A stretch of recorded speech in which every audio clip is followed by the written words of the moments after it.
Okay, great. So I just want to give a shout out to Vivek Mano. He was an early participant in our sales acceleration community here in Portland.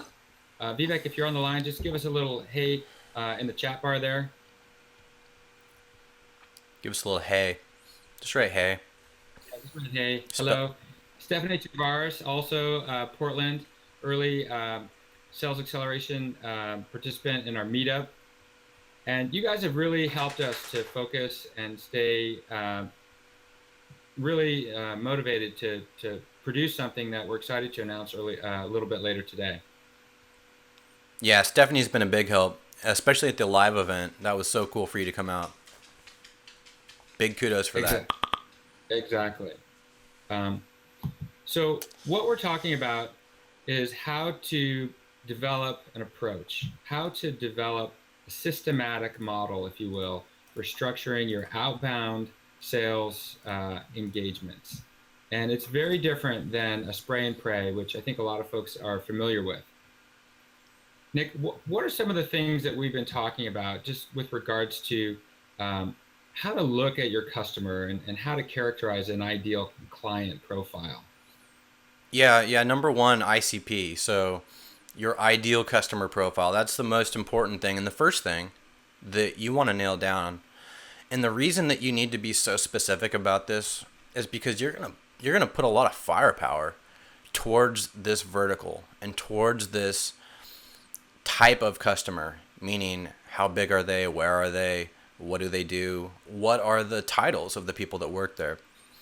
And when you put a lot of this outbound firepower and you're sending hundreds of emails, maybe 50 a day, maybe you're sending 1,000 a month, you got to be very specific. And then the cool thing about when you really know your ICP is then you can really customize your outbound emails and your messaging so that when they get that, they feel like, you know what? This guy, this girl, she understands my business, right? It's not like, hey, can I get some of your time, or hey, saw that you guys are hiring people. Can you talk? I mean, it's no, it's very specific stuff. Hey, I saw on this site that you guys are hiring for this position, and you're getting ready to raise this round of funding. Are you having this type of problem? Something like that can go a long Exactly. way. Exactly. Nick, I want to echo that sentiment and also introduce Matt Ekstrom. Good morning, Matt. Whoa. Hey, how's it going? Hey, we're doing good. Can you hear us okay? I can hear you. Can you hear me? Yeah, you sound better now. All right, perfect. I'll hold this up. Hey, Matt. Good morning. Good morning. Nice to finally, at least a little bit more than typing, meet you. Come on, dude. You don't like my keystrokes? Your cue strokes are beautiful, man.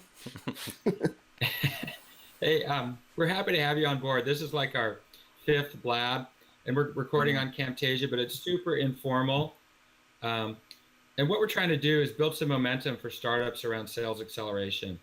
We've got a little cohort here in Portland, and we're hoping to reach out to folks in Phoenix, Arizona as well. Awesome. Yeah, it's a nice little hotbed out here. It's a big topic. Started a group out here called Sales Hack Night. It's done really well. It's only 2-3 months old, so Tell Sales us Hack about the Nights. inspiration. Real quick, just to I'm sorry. clarify, is it night like KN or is it like night opposite of day?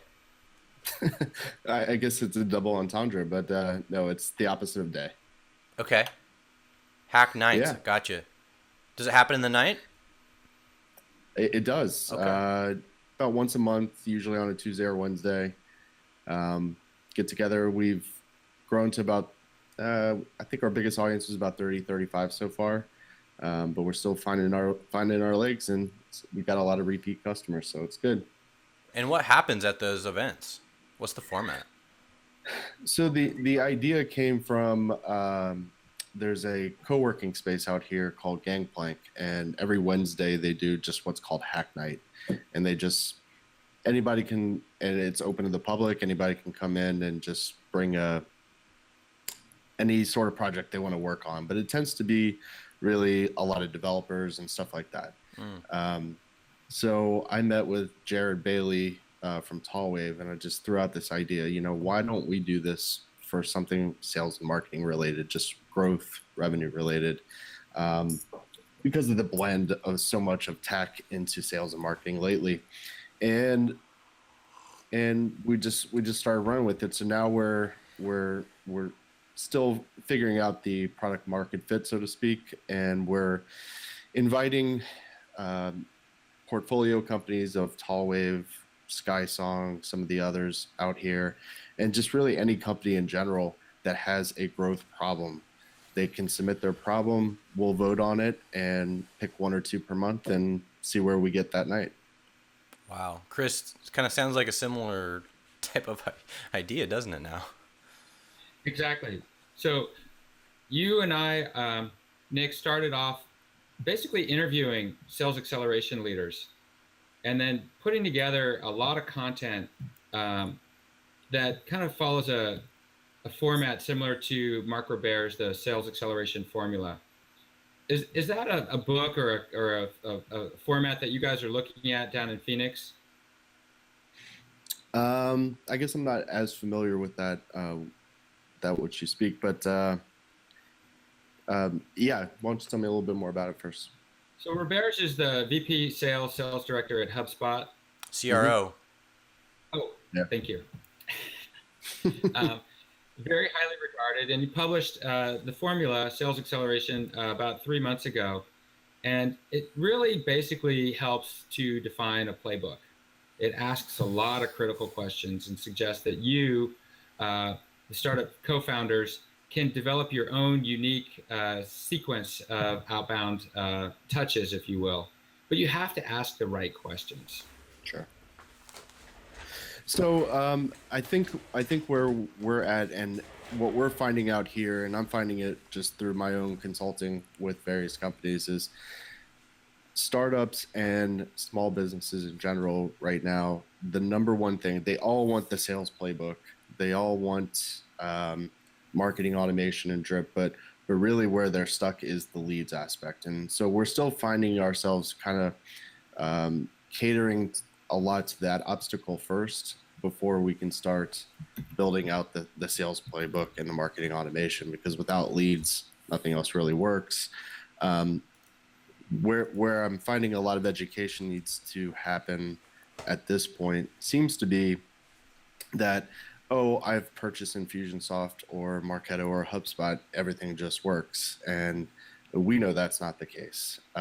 So unfortunately, a lot of people are, buying, things like Infusionsoft or something at a seminar and thinking, oh, that's the silver bullets. And it's not. I mean, everything has to go hand in hand. We do have to, especially in my consultancy, if we're gonna help you drive leads, what happens with those leads afterwards? And I think that's what you're touching on. But really, the obstacle first is where do we find these leads? And so that's really, so an example obstacle that we faced just last week. We had a sales hack night last week. How do I find company X is a competitor, or X, Y, and Z are competitors? How do I find people who are using this, using these tools, because I think they'll like my tool better? And so that's an example problem that we're trying to help solve, because if it's not JavaScript running on your site, we can't use Built With or Datanyze or something like that to figure that out. How do we think outside the box to find those good low-hanging fruit, for lack of a better term, leads that you might have?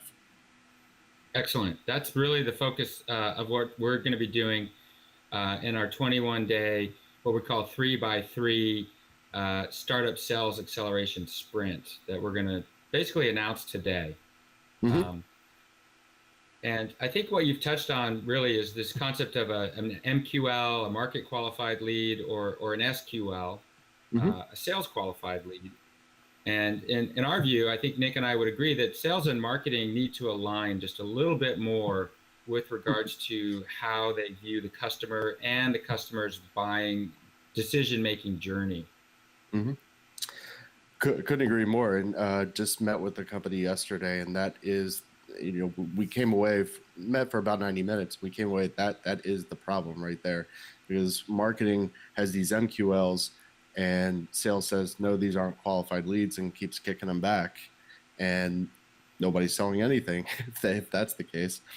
So what do you do in between? And I agree, that is a new area that a lot of companies are figuring out. How do we automate that nurturing to grow them from an MQL to an SQL, or at least get enough information there? I'm a lifelong sales guy, so I go back to, why don't the salespeople do that? Why don't you have someone who can really define it, instead of just kicking back saying there's not enough information? Go ask the questions. If you're not getting tens of thousands of leads or MQLs per month, which, God, don't we all wish we had that, then that's something that salespeople can do, because you never know when you're going to find that nugget just sitting there. So are you familiar with Aaron Ross? I'm very familiar with Aaron Ross, yeah. Fantastic. So his whole concept of cold calling 2.0 yeah. calls out the very general difference of casting a net versus throwing a spear. Mm-hmm. And when you are in the environment that you just described, and when you talk about adding an automated outbound approach to throw a few more spears, how do you feel like marketing responds to that? Do they feel threatened, or do they feel like, no, we can add that, we can work with that? That's a good question. I'm not sure why someone would feel threatened by that in marketing. To me, it's an added level of expertise that they maybe can offer. But from my perspective, it doesn't really matter if marketing does it or sales does it. You just have to provide the education and the tools that they need to do it. Maybe there's a better process at a different stage in the company for marketing doing it rather than sales. But, honestly, I don't mind rolling up my sleeves. I think it's probably renewals, and then figuring out which, just discovering which MQLs are really good sales leads. Those are my two favorite parts of the sales process, personally. Wow, that's fantastic. Yeah, I mean, it's discovering and helping a company grow with your product or your service. Very cool. So we're essentially focused on the outbound approach. Nick, tell us a little bit about how inbound and outbound are different in their aims, if you will, their activities. Sure. Well, the obvious difference is that inbound, the customer's coming to you. So they're finding out about you through your website, through your social media, through your blog, and they're sending you some sort of signal, whether it's subscribe to your newsletter or download this white paper, all the way down to analytics, where you can track, who's clicked emails and where have they went on your website. Of course, we know this idea of lead scoring, and HubSpot does that, very well. And many of the other ones, Marketo, even the smaller ones, they do it. So those are very nice signals to passively know how interested is somebody in my company. But that's that idea of the net and casting that wide net, putting out this one-to-many content that people engage with on their own time. And so that's not something that you staff someone to run the phone or run the email on. You just put that content out there. Whereas with the outbound, that's all about us coming to you, or the salespeople coming to the ideal customer or prospect. And there's a couple ways to do that. The traditional way was picking up the phone, smile and dial, and the new way, of course, with Ross's cold calling 2.0 is let's do this in a semi-automated way with emails. Mm-hmm. And his, if you dive into his book, kind of the main idea, or I guess, is it Roberge's book that talks about the introductions? I don't know, it's one of the two, but basically asking people, hey, I'm looking for this type of person, can you introduce me? And that works all fine and well. Actually, I personally like doing that through LinkedIn much more than I do through an outbound campaign, because people are busy, and if you just randomly hit people up and ask them to introduce you to somebody, like that's your first request, I'm going to tell you to get lost personally. I'm just going to hit archive. I'm not going to respond to it. If you hit me another 2 or 3 times, I might. I might respond to it and just tell you like, hey, who are you? Tell me about yourself before, or let's build a relationship before I intro you to somebody else. But just getting back to your question, Chris, is we can very very intensely drill into these verticals now with the different data platforms that are out there. So Data Nice, Inside View, LinkedIn, and build these super targeted lists, and then put this energy and a lot of firepower via email towards these people. And these are cold emails. You might know some of them, but most of them you don't. And so you're finding their email and their data. Depending on what softwares you're using, you might be finding their phone numbers too. So you could call them first, or if you have a direct dial for them, but maybe you don't. Maybe you're touching them with the email first. And Exactly. So we have access to a lot of information about our best prospects, and we can engage them. I think really one of the things that excites me the most is mapping this customer's decision-making journey. Like, at what point are they going to want to learn more about you? What are their needs? How do you propose ROI in a way that makes sense to their whole decision-making team?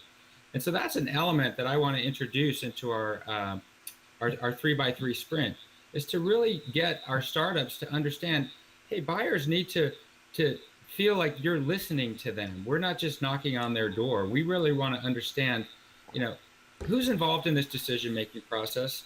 What kind of authority do they have? Where's the need, the time? That's the classic BANT.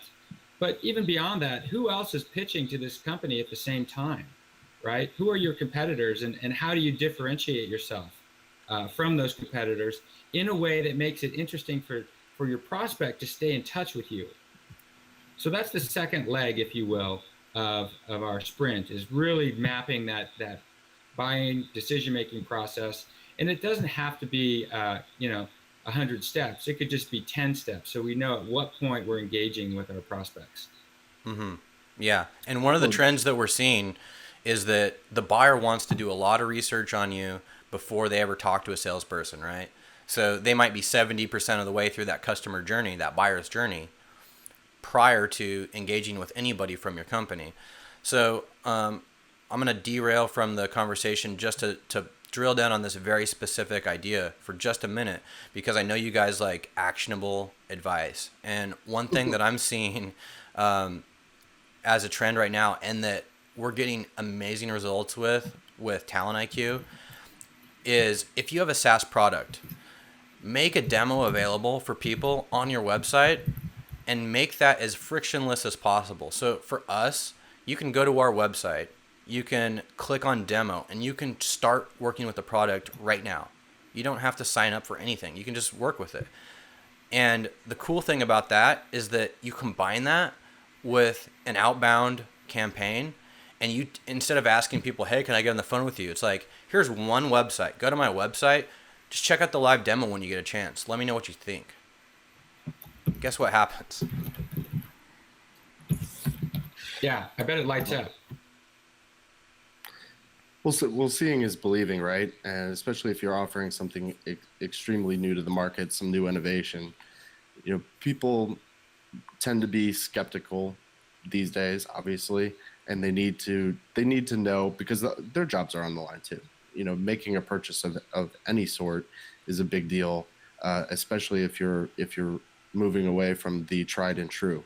If you're giving up LinkedIn seats to go with something new in recruiting, if you're, the old saying, no one ever got fired for buying an IBM. So getting people away from that, they have to know it's going to work, or at least see how it's going to work in real life for their situation, because everyone's situation is very different.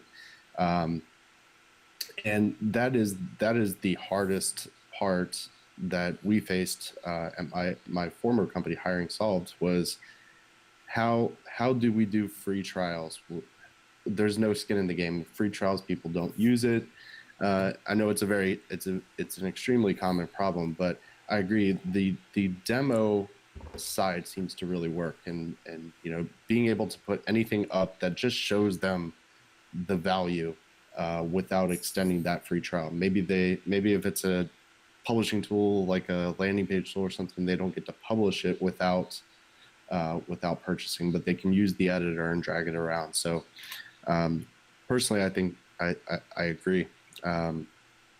I think it's an age-old question, but I think the modern web being able to do demos like that, live free demos, is huge. I'm Hey Matt, personally skeptical. Oh, sorry. Go ahead. I'm gonna kind of pivot back, if you will, to our approach with regards to teaching startups Mm-hmm. how to engage outbound. I'm going to put a link down here in the chat bar that looks at some quality list building tools. There's about 15 in there. And part of what we're offering in our sprint is this place where you can go and actually build a structured API to start doing some of your own collecting of prospect information. Now, we see a number of tools out there, SalesLoft Prospector perhaps being one of the most prominent, Datanyze built with, but there's also other tools like Kimono Labs and Import.io. Are you familiar with Import.io? Yeah, I've used it several Okay, times. good. I bet he has. So this is a page out of Max Altschuler's book, Hacking Sales. Okay. And what he says is, take charge of finding your best prospects. In addition to having an inbound platform, start to build your outbound platform by compiling lists, maybe just 100 at a time. Just get 100, say, directors in a particular vertical, and use that as a complete data set. Now, one of the challenges that we're facing is even though you can find these people online on different websites, the data is not complete. So kind of the fourth step in our sales training, at least for this first sprint, is this concept of data enrichment. Nick, I was wondering if you might talk about that a little bit. Yeah, so it's easy enough to find out who the company is and who the founders are, who the players are that you need, but you also need a way to contact them. So getting their email, getting their phone number is an important part of it. Social profiles are quite readily available. It's so easy to find a LinkedIn and a Twitter. Facebook, don't bother, in my opinion. But using these other tools to build out your database so that you can execute on your campaigns.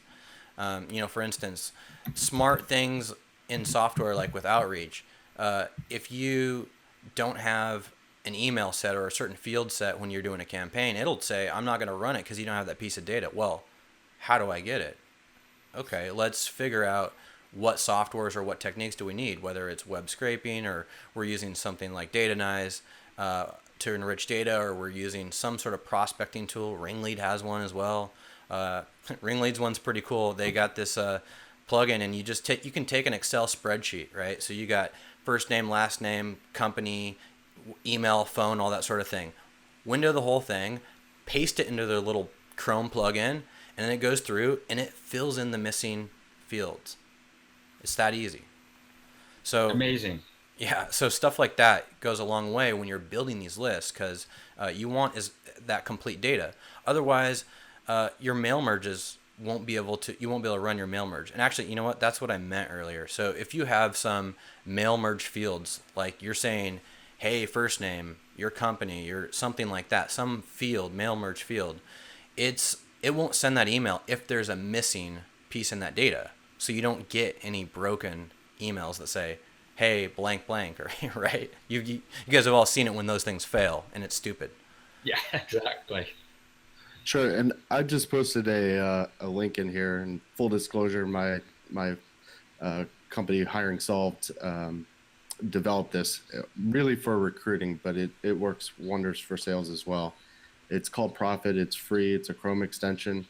Basically, if you're on anyone's social profile, LinkedIn, Facebook, Twitter, in real time we'll reach out to about a dozen other social sites, pull all the data to fill that data enrichment side, and then there's a verify email button.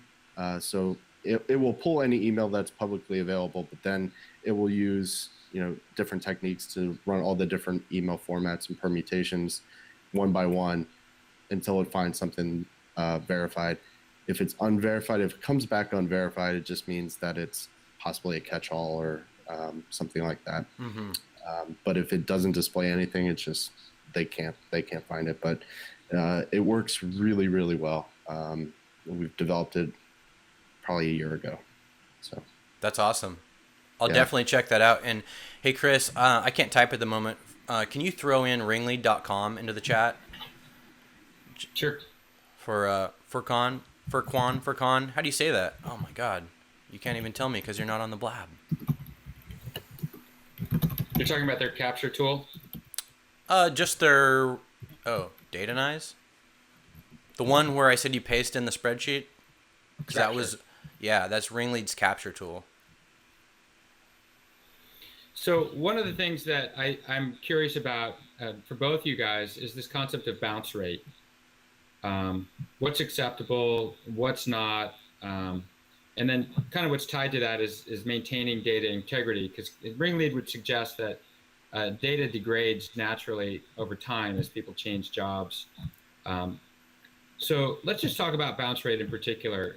Nick, what are you finding out there in terms of data enrichment? What's acceptable for you? When do you feel like your bounce rate's too high? Yeah, it all depends on where you're getting your emails, and about the worst that I will get is like if I go scrape some website and I use Twofer sometimes where I can just upload a spreadsheet of first name last name company, and then it comes back and sends me a spreadsheet, a CSV with all the emails, social profiles, and all that sort of stuff filled into it. 25 to 30% bounce rate is like, that's not good. If it's any worse than that, you're hosed, and you need to be striving to get better. So I think that, I mean, kind of industry standard is if you can get 5% bounce rate, 5%, that's a pretty good number to shoot for. Exactly. What have you seen, And Matt? who's yeah. Personally, I utilize Kickbox for every outbound email. Are you guys familiar with that? No. So you can upload a CSV of emails. It can have anything on it, but emails, have to be on it. And I recommend putting them in the far right-hand column so you don't waste some credits. But they also have an API version, but it hits the SMTP servers and waits for a return message. So it gets very specific too. It'll tell you, yes, it's deliverable 100%. You're good to go. It'll tell you if it's risky, if it's an accept all, or a throwaway email or something like that, and it will tell you if it bounces. So you're not risking your own IP address getting shut down for bouncing or anything like that. And I think that Kickbox has really made it around here in Phoenix pretty well. Most of the people I talk to, they really they love it because honestly, they don't have to worry about any bounce rates, unsubscribes or spams or anything like that, as long as it's targeted as well. It's That's fairly a fantastic, fantastic tip. It's a super great UX and UI as well, but ultimately, I think I think I ran 25,000 last night through Kickbox for like $700. So it's not going to break the bank either. Excellent. That's cool. Yeah, because kind of the rate that I've seen for leads with emails is around $2 a lead. If you want to buy them. Yeah, yeah. If you want to buy them, and the shame there is that they're not doing any of this verification for you either. In general, Right. A lot of them aren't. Right. A lot of them aren't. Some of them are though. So the one that I could talk about there is the guys from HipLead. Mm-hmm. They do a pretty good job, and also they'll do your outbound campaigns for you if that's something that you don't want to manage. You don't have the resources. You don't have the time to go through our 3-week 3x3 sprint. Call those guys up. I think it's 13 grand is about their minimum that they'll do for a 3-month campaign, but that's 3,000 leads over 3 months, and you'll have replies in your inbox all day. So that's one option. Yeah, that's awesome. Great tip. So Matt, tell us a little bit about what you do for other companies. Yeah. So, I'm setting up a growth as a service is what I call it. And it's still relatively new to me this year. I just stepped away from the day to day at Hiring Solved at the end of last year. Um, so really, I want to focus on three areas: data as a service, marketing as a service, and sales as a service.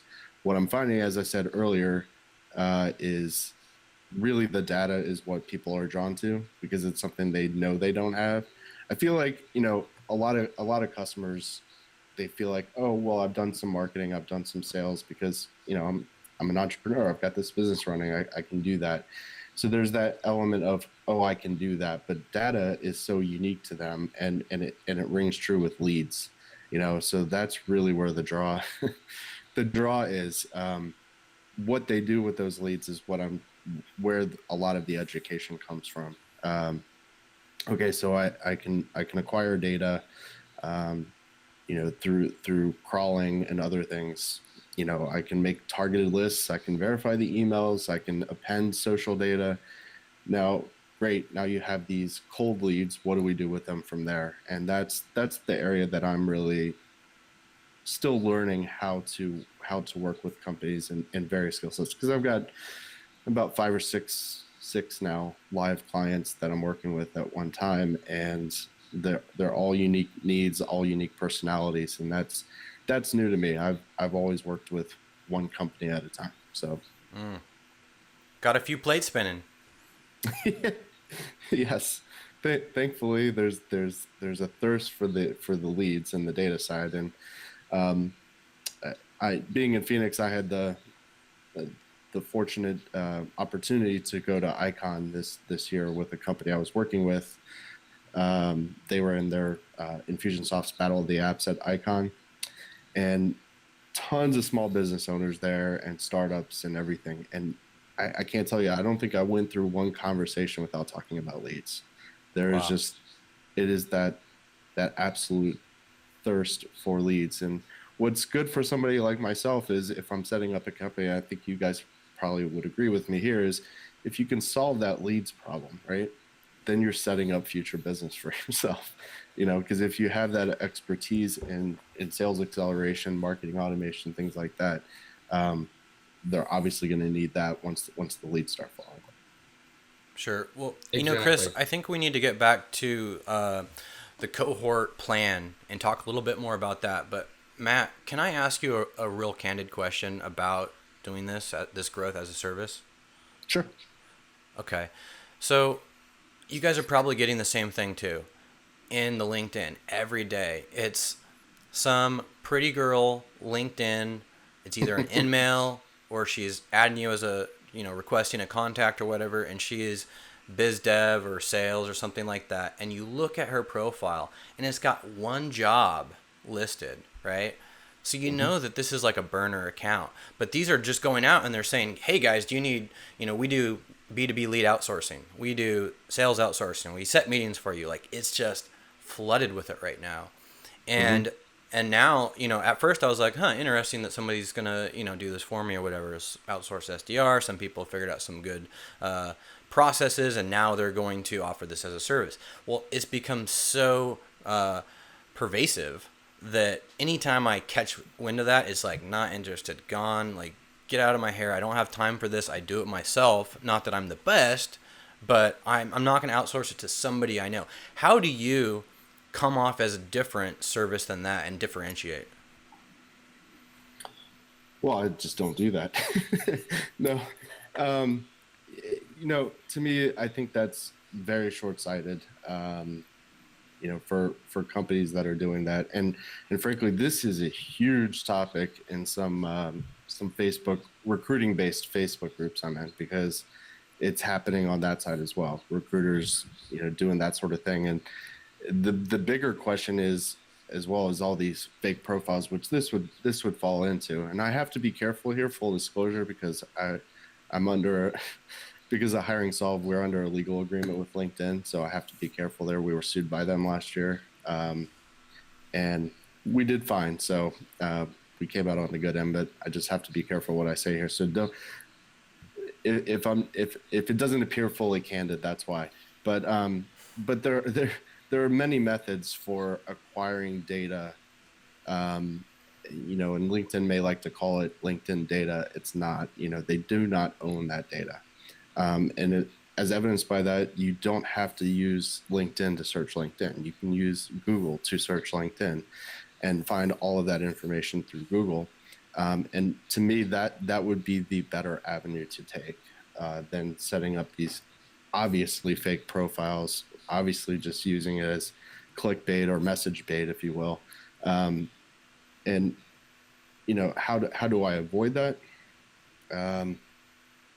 I think transparency and practice and what you're doing. I don't have to, and I don't like to teach the data side, not because I'm so protective of it, but because you have to be that right kind of person. I've tried before. When I was setting up a sales and marketing team, I tried to get them to do these sorts of things for themselves, and it's hard. You have to find that right type of person. So as a consultant or strategist, whatever you want to call it for small businesses, if you're having growth problems, it's probably a growth process, and you probably don't have time to do all this stuff, and that's why you're hiring. Exactly. But being transparent about how I do it is,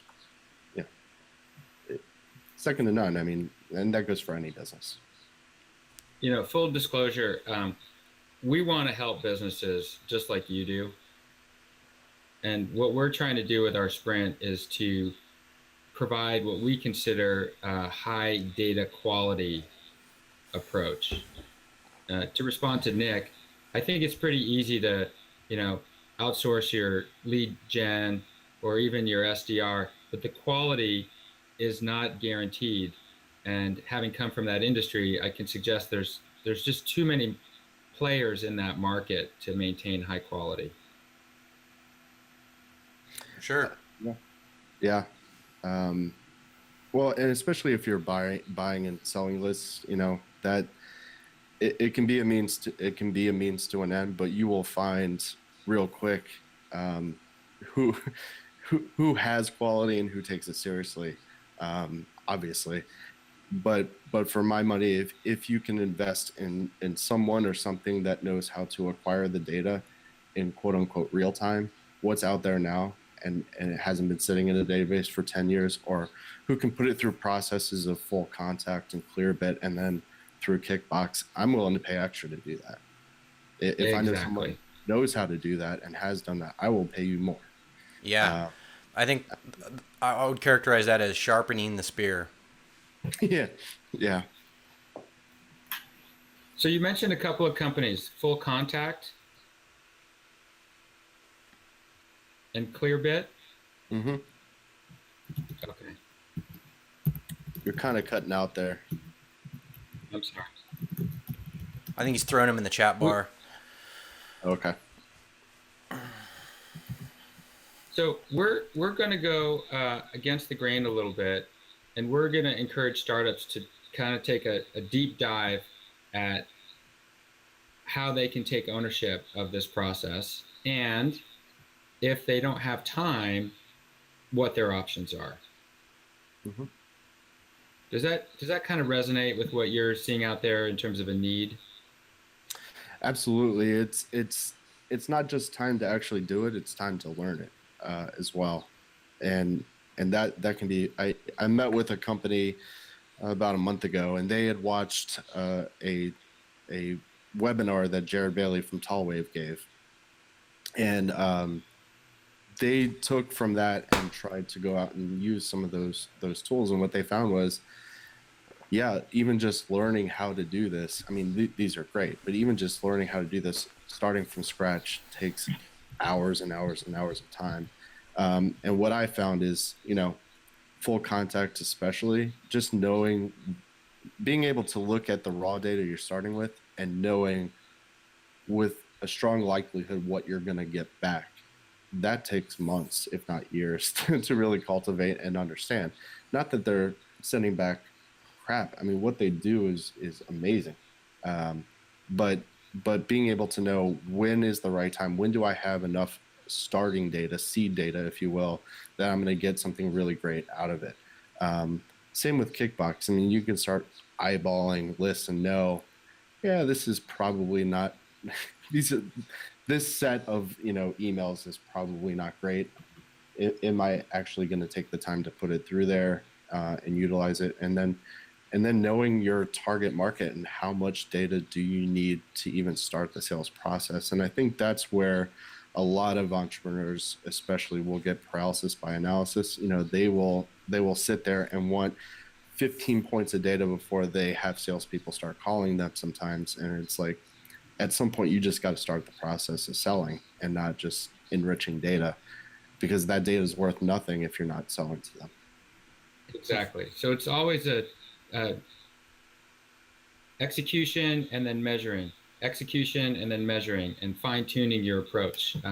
Henry Schuck at Discover.org, CEO just north of us in Vancouver, talks a lot about the efficiency of your sales process, and that if you're not constantly refining your data, that you're just going to be running through quicksand, and it's going to slow everybody down. And that can lead to your outbound sales team burnout when you feel like you're just not getting to the decision maker in a timely fashion. So what I hear you saying, Matt, is that there's a real partnership that startups need to maintain with consultants, with their vendors that are providing them information, so that they are really fine-tuning the best of breed, so that they're getting the most value out of whatever sales budget that they have.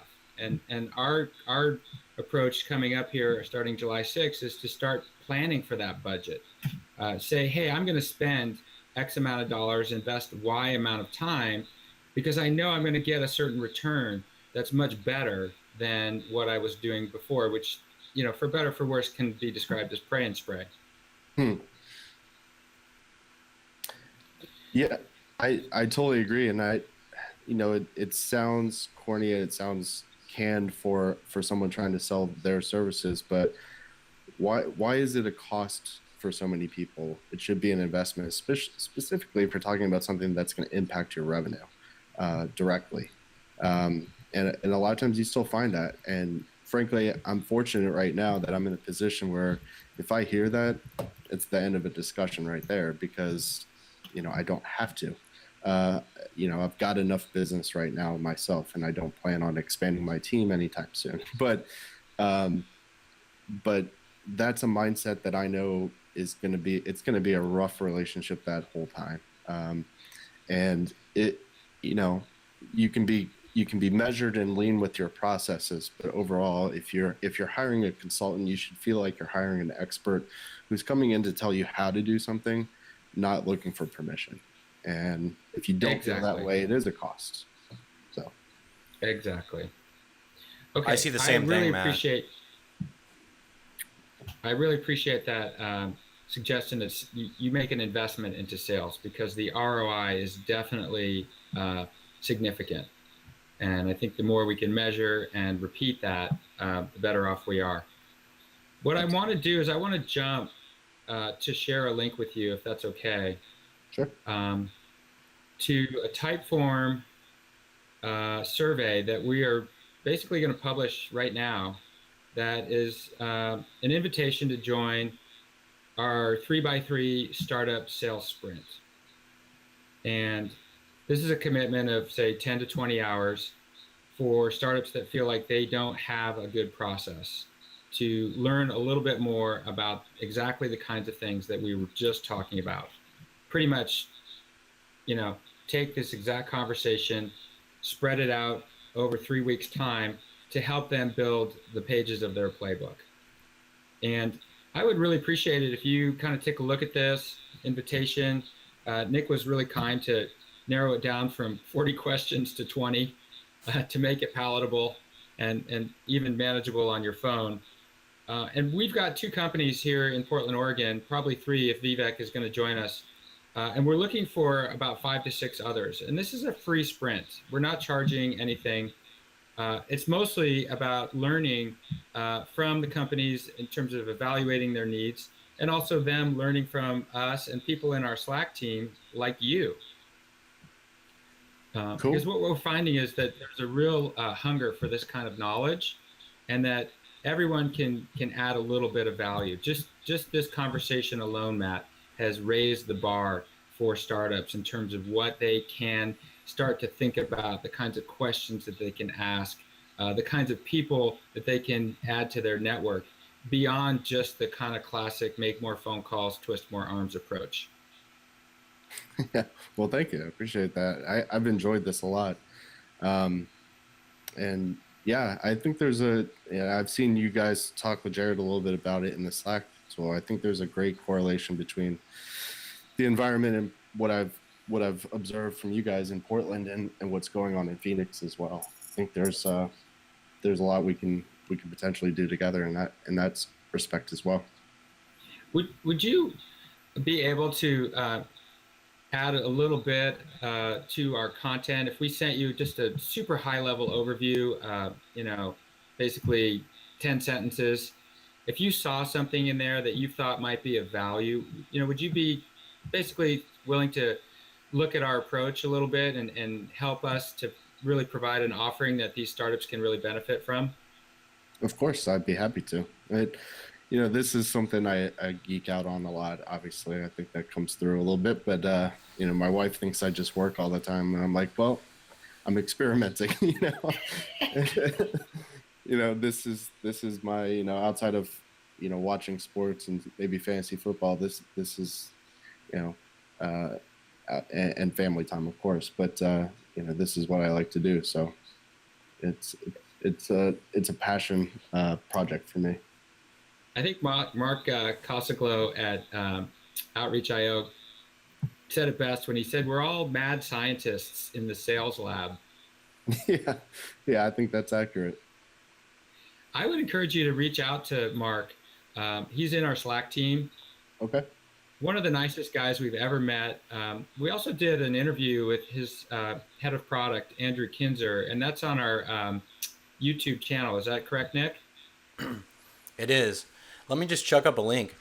YouTube finally emailed me yesterday and they said, SalesStack, you have the custom domain now. You have access to it. And I was like, all right, cool. So I don't have this XYJ-4 thing. So I might get this wrong, but I'm just going to wing it here. It's youtube.com/c/salesstackin. Tell me if that works or doesn't work, but I think that's it. It's the first time I've typed it. That is correct. Wonderful. Yeah, so we're going to be posting all our videos there, the interviews as well as the reviews. Chris, as we're wrapping up here, do you want to just give a little overview on this 3x3 sprint in terms of what is this going to look like from a scheduling and a time perspective? Okay, so it's anywhere from 10 to 20 hours over 3 weeks of your time. And we're looking for groups that have, a sales team of at least 2 people, or planning to add 2 people. And for the first 3 weeks, we're basically going to ask you to do a quick read of the Sales Acceleration Formula by Mark Roberge because it's so accessible. And we're going to call out some key chapters that ask the right questions. That's all we're doing is asking the right questions. Who is your ideal customer? What are the key data points that you need to basically define that customer? What are the 8 to 10 attributes? And what is their decision-making process as they go along their buyer's journey? Okay, so that's kind of the theory. And then the practice is going in and actually building some lists and enriching that data and starting to prepare for your outbound, whatever you want to call it, cold calling 2.0 or 3.0 campaign. That campaign will be the subject of our next sprint. That will be the second 3x3. But we need to measure your ability to handle a significant volume of high quality SQLs in the top of your funnel before we start adding premium to your gas tank. Makes sense to me. We're going to run a couple of sprints and basically build out a sales playbook. Ultimately, I think what it does is it creates, how do we say? a burning platform for hiring an outbound sales team internally. And we're seeing the larger companies doing that, and you can't do it alone. There's a real art and science to building these sales teams, and guys like Matt and you and Max Altschuler and Jason Vargas can all offer some insights into how to grow this very strong revenue focused engine inside your company. And the hypothesis is that if you don't and your competition does, then you're putting yourself at risk. At risk of what? Falling behind. Falling behind. Yeah, so the competition for investment is getting much greater and the bar is set so much higher. And now they're not looking at like, well, how good is your product? And I mean, it's a given that you have good product. So how much money are you making? And what do your sales look like? How are they growing? What does that curve look like? Is it hockey stick? Is it up and to the right, as we always say? Because if not, why would I invest in put another chunk of money into that team? Can they execute? That's a question in my mind at that point. So just getting to product real quick, in terms of who's right for the sprint, if they don't have a product to market that's saleable, are they right for this cohort? I think we have to take that on a case-by-case basis. The first thing that Kyle Porter at Sales Loft would say is establish the culture of your sales team. And if they come into our sprint not ready to sell, but they're willing to build out that culture and start to define the values, I would say yes. But they need to make a strong commitment. I don't want people to drop off after 4 or 5 hours because another major concern has taken priority. Now, I've met people and we talked to you on the phone for about 30 minutes, and you can tell by the kinds of questions that they ask that they are ready to do this. So even if your product's not ready, but you're ready to build out your sales team and start to define the kinds of people that you want to target and the kind of people that you want to hire, then I would say the answer is yes. Right. And I'm a big believer in the Sales Challenger book. And for me, that is the type of person that I'm always trying to identify. If I can find one of them, I'll find a way to hire them. I'll find something that they like to do and put them to work doing it for a little bit, even if it's a little bit premature, because they are so hard to find, but they're also very hard to identify. And it was a huge problem for me at Hiring Solved is finding that right person, that right quality. I still haven't figured it out fully. I've made some observations and have some theories on it, but man, if someone does, yeah, they're going to make a gazillion dollars. Well, Matt, that's a fantastic comment, because that's the conversation that we want to have with Casey Corrigan with Lytics, VP of Sales, on Friday. We're having lunch with Casey. Have you had a chance to chat with him and our Slack team? No, I really haven't, but I'm familiar with Lytics, so. I'd encourage you just to reach out to him. He's super accessible, super busy like all of us, but he's very interested in how to identify the qualities of this new hire and how to ramp up quickly. He's in the process of hiring several SDRs. Nick and I have been talking about SDR training. Is that something that we can develop and monetize? Or is it more of an SDR cert, a certification? So these are the kinds of questions that we're going to be reviewing with Casey, and I'd love to include you in that conversation. Sure, I'd be happy to. I do have to hop off here, guys. Sorry about that, but I do have a client meeting here in just a couple of minutes. But I very much enjoyed the conversation. Anything I can do to help with your cohort or otherwise, let me know. Just feel free to tap me. Thank you so much. Yeah, I look forward to collaborating with you in the future. Thanks for your time this morning. We really appreciate it. Awesome. No, thank you for inviting me. Thanks so much. Have a great day, guys. All right, cool. Later, Matt. All right, bye. Dude, let's wrap it up. All right. Does the audience have any questions or comments? Anybody feeling like they're ready to take their sales to the next level? Just go ahead and give Nick some love here. I'm going to go ahead and hit his little triangle, and Ow, his ow, ow, ow. his blab score is going to start going through the roof. Um, and looks like Dahlia says, "What was the last thing you mentioned?" Oh, Lytics. Yeah, I'll drop that in there. lytics.com. So they are a marketing analytics company, and they gather a huge data set, and they start to profile who is the best prospect for, I believe it's more B2C customers. If you have questions about Lytics, Dahlia, let us know, and we can create an introduction for you. They're a very strong company located here in Portland, Oregon. Yeah, or jump into the Slack team and talk to Casey Corrigan. Portland to LA 3 months ago. Dude, I just moved from LA to Oh, Portland in November. Dahlia, we feel your pain. We understand how Portland's got this unique quality, but LA's got a unique quality too. And Nick, you're pretty strong in the startup scene down there, correct? I don't know about strong, but I mean, I do know a lot of people down there. I spent some time in the startup scene in LA. A lot going on down there, man. Silicon Beach is awesome. If you can afford the rent in Santa Monica and Venice, that's a really cool place to hang out and work and live and play and build a company.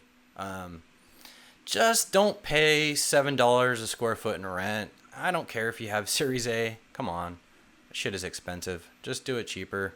Uh, but this was a cool episode. I'm glad that we were able to announce the sprint, the 21-day sprint. I hope other people are interested in getting involved with that, because it's not going to be free the next time, quite honestly. This first one's free, but we're building the content for this first one, and the next time, hopefully we can make some money with it, but also help a lot of people.